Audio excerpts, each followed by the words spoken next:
এজন্য আল্লাহ রাব্বুল আলামিন সুদকে হারাম করে দিয়েছেন। আল্লাহ পাক সরাসরি কোরআনের ভিতরে স্পষ্ট ভাষায় জানিয়ে দিয়েছেন, ওয়া আহাল্লাল্লাহুল বাই'a ওয়া হারামার রিবা। হে বান্দারা শুনে রাখো, আমি তোমাদের জন্য ব্যবসাকে হালাল করে দিয়েছি এবং সুদকে হারাম করে দিয়েছি।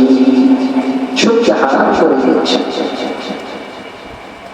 তো এই সুদ আল্লাহ পাক যেহেতু হারাম করেছেন, এখন যদি আল্লাহ পাকের নিষেধ আমরা ভঙ্গ করি, আল্লাহ পাক অবশ্যই শাস্তির ব্যবস্থা রেখেছেন।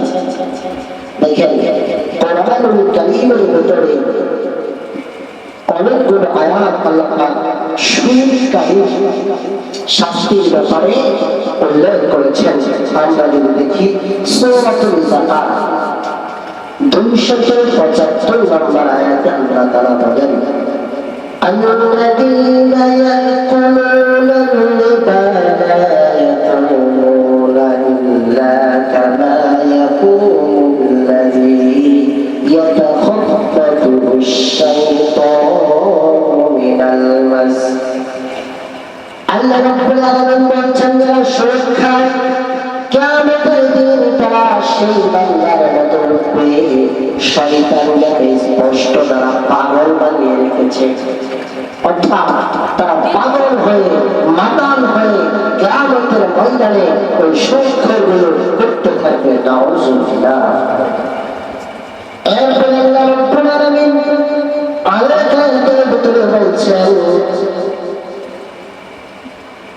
সূরাতুল বাকারা 276 নম্বর আয়াতে আল্লাহ পাক স্পষ্ট ভাষায় জানিয়ে দিলেন, ইয়ামহাকুল্লাহু রিবা ওয়া ইউরবিস সাদাকাত। আল্লাহ পাক সুদকে নিশ্চিহ্ন করে দিবেন, সুদকে নিশ্চিহ্ন করে দেন আর কল্যাণ তার জন্য, আর সুদখোরের কল্যাণ দূর করে দেন এবং দান সদকাকে বর্ধিত করে দেন। অর্থাৎ আল্লাহ পাক সুদকে ধ্বংস করে দিবেন আর দুনিয়ার ভিতরে মানুষ যদি দান এবং সদকা করে সেটাকে বাড়িয়ে দিবেন। ওয়াদা করেছেন যিনি আল্লাহ পাক বলেছেন সুদকে মিশিয়ে দিবেন আর দান সদকাগুলোকে বৃদ্ধি করে দিবেন। সুবহানাল্লাহ ওয়া বিহামদিহি। আল্লাহ পাক এরপরে সুদ খাওয়া আল্লাহ ও তার রাসূলের সাথে যুদ্ধ করার সামিল। এটাও কোরআনুল কারীমের সূরা বাকারা 279 নম্বর আয়াতে আল্লাহ পাক জানান। আল্লাহ রাব্বুল আলামিন ঘোষণা করেন, ফাইন লাম তাফআলু ফাআযানু বিহারবিন মিনাল্লাহি ওয়া রাসূলিহি। আল্লাহ রাব্বুল আলামিন বলেন, যদি তোমরা সুদ পরিহার না করো তাহলে আল্লাহ ও তার রাসূলের পক্ষ থেকে যুদ্ধের ঘোষণা করা হলো তোমাদের জন্য।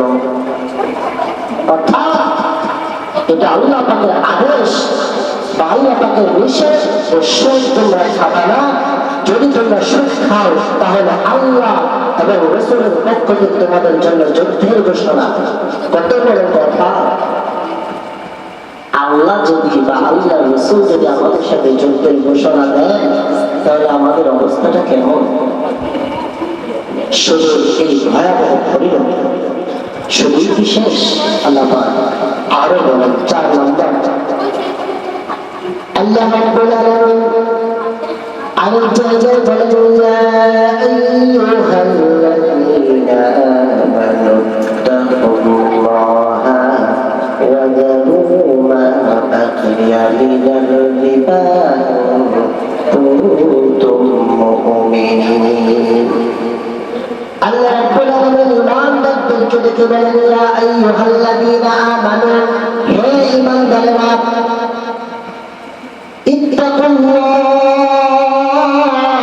তোমরা আল্লাহকে ভয় করো। কাকে ভয় করো? আল্লাহকে ভয় করো। কাদেরকে বলছেন? ঈমানদারদেরকে ডাক দিয়ে বলছেন, ইত্তাকুল্লাহ, তোমরা আল্লাহকে ভয় করো। ওয়া যারু মা বাকিয়া কারবার পরিত্যাগ করো, সুদের ব্যবসাকে পরিত্যাগ করো। কে বলছেন? আল্লাহ সরাসরি ইমানদারকে দেখে বলছেন, ইয়া আইয়ুহাল্লাযীনা আমানু, হে ইমানদাররা, ইত্তাকুল্লাহ, তোমরা আল্লাহকে ভয় করো, ওয়াদারু মা বাকিয়া মিনার রিবা, এবং সুদ ব্যবসা থেকে, সুদ কারবার থেকে ফিরে আসো, পরিত্যাগ করো।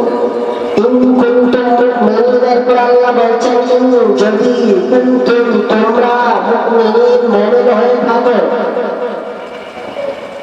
দেখেন, শুরুতে ইমানদারকে ডাক দিয়েছেন, এরপর আবার শেষও করেছেন, মুমিন, যদি তোমরা মুমিন হয়ে থাকো তাহলে সুদ ব্যবসা থেকে ফিরে আসো, সুদকে পরিত্যাগ করো বলে সুন্দরভাবে আল্লাহ বলছেন। আল্লাহ রাব্বুল আলামিন কোরআনুল কারীমের থেকে 5 নম্বর আপনাদের জন্য সুদের বর্ণনা শোনাচ্ছি, সুদের শাস্তি কেমন হবে। আল্লাহ পাক বলেন, ومن عاد فأولئك أصحاب النار هم فيها خالدون। আল্লাহ পাক জানা দিলেন, যারা সুদ থেকে ফিরে এসেছে তবে আবার পুনরায় সেখানে কি করেছে, সুদের ভিতরে ঢুকে পড়েছে, আল্লাহ পাক জানান তাদের ঠিকানা হবে, আবার স্থল হবে জাহান্নাম, খালিদুন হুম ফিহা খালিদুন, এবং সেখানে তারা সর্বদাই থাকবে। তাহলে আমরা কোরআনুল কারীম থেকে 5টা সুদের শাস্তি সম্পর্কে জানলাম। সর্বশেষ যেটা, সেটা আরো ভয়াবহ, যে আল্লাহ পাক বলছেন, যারা সুদ খায় বা সুদের ভেতরেই থাকে, এই অবস্থায় মৃত্যুবরণ করে, তাহলে তার ঠিকানা কোথায়? জাহান্নাম। এরপরে হুম ফিহা খালিদুন, সেখানে তারা সর্বদাই থাকবে, সেখানেই তাদের আবাসস্থল হয়ে যাবে। কত ভয়াবহ কথা! আল্লাহ! কিন্তু এই সুদের পরিবর্তে যদি আমরা মানুষকে সহযোগিতা করি, একজন মানুষ বিপদে পড়েছে, আমরা যদি সহযোগিতা করি, কোরআন ও হাদিসের ভিতরে অনেক অনেক বেশি ফজিলতের কথা কোরআন কারীমে উল্লেখ রয়েছে। কিন্তু এর বিপরীতে সুদ, এই সুদ যখন আপনি গ্রহণ করব, তখনই আমার আপনার জন্য শাস্তির ব্যবস্থাও রয়েছে। আমার বন্ধুগণ, কোরআনুল কারীম থেকে তো আমরা 5টা শুনলাম সুদের ভয়াবহতা, সুদের শাস্তি সম্পর্কে। এখন আসুন আমরা আল্লাহ নবীর হাদিস থেকে কিছু শাস্তির কথা এবং সুদের ভয়াবহতা সম্পর্কে জেনে আসি। আল্লাহ রাসূল সাল্লাল্লাহু আলাইহি ওয়াসাল্লাম বলেন, মুসলিম শরীফে ৩৯৮৫ নং হাদিসের বর্ণনা। মুসলিম শরীফের ৩৯৮৫ নং হাদিসের বর্ণনা। عن جابر رضي الله تعالى عنه قال لعن رسول الله صلى الله عليه وسلم آكل الربا وموكله وكاتبه وشاهديه وقال هم سواء। আল্লাহ নবী জানালেন, সুদখোর যে সুদ খায় সে নিজেই বিপদে পড়ল, বিষয়টা এমন নয়, অর্থাৎ সে আরো 3 জনকে বিপদগ্রস্ত করলো। যে সুদ খাইলো সে নিজেই ক্ষতিগ্রস্ত হলো এরকম না, আরো 3 জনকে সে সাথে ক্ষতিগ্রস্তের মধ্যে ফেলে দিল। অর্থাৎ আল্লাহ নবী বলেন, আকিলার রিবা, যে সুদ খায়, ওয়াকিলাহু, এবং সুদ দাতা যে সুদ কি করে দেয়, ওয়াকাতিবাহু, এবং সুদের লেনদেন লেখে যে চুক্তিপত্র যে লিপিবদ্ধ করে সে, আর ওয়াশাহিদাইহি, এবং যে সাক্ষী দান করে, 2টা সাক্ষী। এই সাক্ষী মানে কি? রাসূল বলেন, হুম সাওয়াউন, সকলেই সমান অপরাধী, সকলেই সমান অপরাধী। বুঝতে পেরেছেন ভাই? যে সুদ যে খাইলো সে আরো 4 জনকে বিপদে ফেলালো, আর 3 জনকে সে বিপদগ্রস্ত করলো। কত মারাত্মক জিনিস সুদ! এই সুদ সম্পর্কে আরো অনেক অনেক হাদিস রয়েছে, আমরা আস্তে আস্তে করে শুনবো ইনশাআল্লাহ। আল্লাহ হাবিব সাল্লাল্লাহু আলাইহি ওয়াসাল্লাম এই সুদ সম্পর্কে আরো বলেছেন বুখারী শরীফে 285 নম্বর হাদিসের বর্ণনা হযরত সামরা ইবনে জুনদুব রাদিয়াল্লাহু তাআলা আনহু থেকে বর্ণিত হাদিস নবী সাল্লাল্লাহু আলাইহি ওয়াসাল্লাম বলেছেন আজ রাতে আমি একটা স্বপ্ন দেখেছি যে দুইজন মানুষ আমাকে নিয়ে গিয়েছে একটা রক্তের নদীর কাছে নিয়ে গিয়েছে সেখানে আমি দেখতে পেলাম একটা লোক নদীর তীরে দাঁড়িয়ে আছে আর একটা লোক ওই রক্তের নদীর মাঝখানে দাঁড়িয়ে আছে কিছুক্ষণ পর পর যে লোকটা মাঝখানে দাঁড়িয়ে রয়েছে সেই লোকটা কিনারে আসার জন্য চেষ্টা করে কিন্তু তীরে থাকা লোকটি তার কাছে একটা পাথর ছিল সেই পাথরটাকে যখন ওই লোকটা তীরে আসার জন্য চেষ্টা করে সেই পাথর তার মুখ বরাবর মেরে দেয় তার শরীরের ভিতরে মেরে দেয় সে আবার সেই স্থানে গিয়ে পড়ে যায় এভাবে চলতেই থাকে এগুলো সুদের অবস্থা এরপরে জিজ্ঞেস করলেন এই লোকটাকে বারবার কিনারে আসতে চায় কিন্তু আসতে পারে না তখন কিনা তীরে থাকা লোকটি রাসূলকে বললেন ইয়া রাসূলুল্লাহ এই লোকটা দুনিয়ার ভিতরে সুদ পেয়েছে এই জন্য তার শাস্তি হচ্ছে এরকম আল্লাহ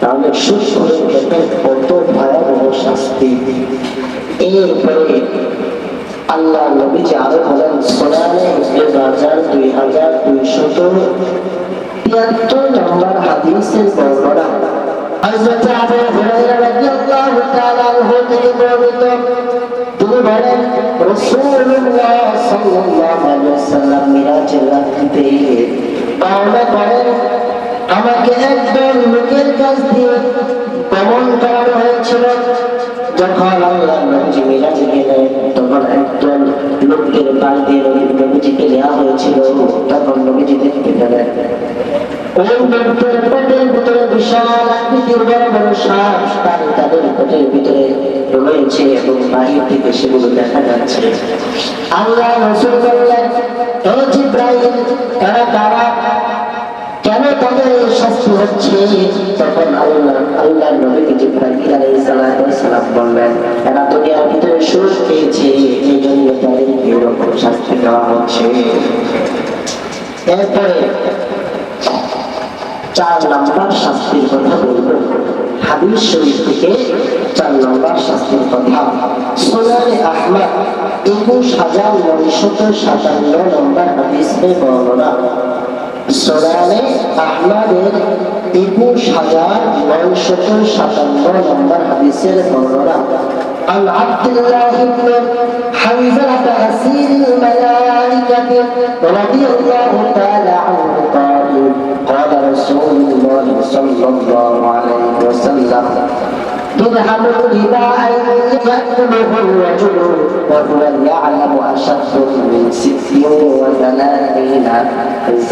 زانية হযরত আব্দুল্লাহ ইবনে হানজালা রাদিয়াল্লাহু তাআলা আনহু থেকে বর্ণিত তিনি বলেন রাসূলুল্লাহ সাল্লাল্লাহু আলাইহি ওয়াসাল্লাম বলেছেন কোন ব্যক্তি জেনে শুনে 1 দিরহাম পরিমাণ যদি সুদ গ্রহণ করে কত পরিমাণ 1 দিরহাম অর্থাৎ সামান্য পরিমাণ যদি জেনে শুনে সে সুদ খায় সুদ গ্রহণ করে আল্লাহ নবী বলেন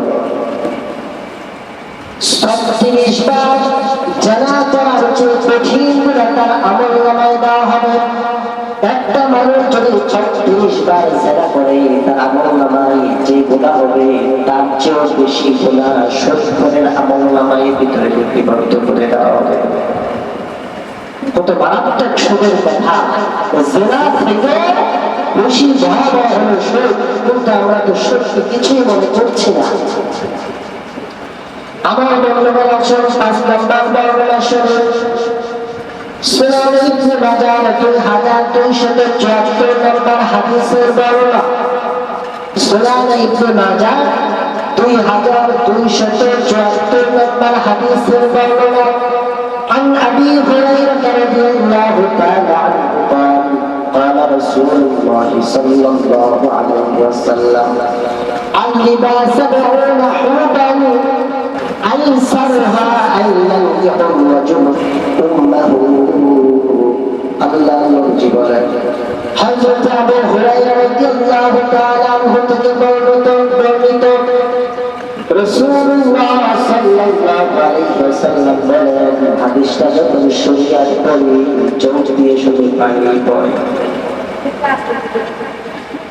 এত কঠিন হাদিস ও মুসলমান চোখের পানি ধরে রাখা যায় না আল্লাহ নবী বলেন যদি কেউ সুদ খায় সুদের 70টা শাখা রয়েছে অর্থাৎ সুদের 70টা স্তর রয়েছে কিসের স্তর সুদের ভয়াবহ শাস্তির 70টা স্তর রয়েছে তার ভিতরে সবচেয়ে ক্ষুদ্রতম সবচেয়ে নিচে যে স্তরটা সেটা হলো আপন মাকে বিবাহ করা অর্থাৎ আপন মাকে তার বিবাহ করা যায় না আপনার মায়ের সাথে জেনা করলে যে জঘন্য গুনাহ হয় সেই গুনাহটা আমলনামার ভিতরে দেওয়া হয় নাউজুবিল্লাহ আসতে পারে তো জোরে সরে বলেন নাউজুবিল্লাহ